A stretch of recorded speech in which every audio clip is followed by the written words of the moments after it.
Most awaited movie దేవర. సినీ అభిమానులు ఎంతో ఆసక్తిగా ఎదురు చూస్తున్న ఈ సినిమాపై ఇప్పటికే ఓ రేంజ్ ఎక్స్పెక్టేషన్స్ ఉన్నాయి. RRR వంటి సంచలనం తర్వాత యంగ్ టైగర్ ఎన్టీఆర్ నటిస్తున్న ఈ సినిమా కోసం వెయిట్ చేస్తున్నారు అభిమానులు. డైరెక్టర్ కొరటాల శివ 2 పార్ట్స్గా రూపొందిస్తున్న సంగతి తెలిసిందే. దేవర ఫస్ట్ పార్ట్ను సెప్టెంబర్ 27న రిలీజ్ అవ్వనుంది. ఇప్పటికే విడుదలైన టీజర్, పోస్టర్స్ మూవీపై ఆసక్తిని పెంచేశాయి.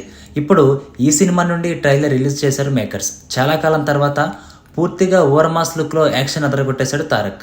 ఈ ట్రైలర్ సినిమాపై ఓ రేంజ్ హైప్ క్రియేట్ చేసింది. ఈ సినిమాలో తారక్ తండ్రి కొడుకులుగా డ్యూయల్ రోల్ చేస్తున్నట్లు ట్రైలర్లో తెలుస్తుంది. ఇందులో ఎన్టీఆర్ నటన, డైలాగ్స్ అదర్స్ అనిపించేలా ఉన్నాయి. తారక్, కొరటాల శివ కాంబోలో తెరకెక్కిన హై వోల్టేజ్ యాక్షన్ సినిమా ఇది. ఇందులో తారక్ సరసన బాలీవుడ్ బ్యూటీ జాన్వీ కపూర్ నటిస్తోంది. ఈ సినిమాతోనే జాన్వీ తెలుగు తెరకు పరిచయం కాబోతుంది. ఇప్పటికే ఈ మూవీ నుంచి విడుదలైన 3 పాటలు యూట్యూబ్లో దూసుకుపోతున్నాయి. ఇక ఈ సినిమాకు మ్యూజిక్ అదరగొట్టేశాడు అనిరుద్. ఇందులో సైఫ్ అలీ ఖాన్ ప్రతినాయకుడిగా నటిస్తుండగా ప్రకాష్ రాజ్, శ్రీకాంత్, షైన్ టామ్ చాకో కీలక పాత్రలు పోషిస్తున్నారు.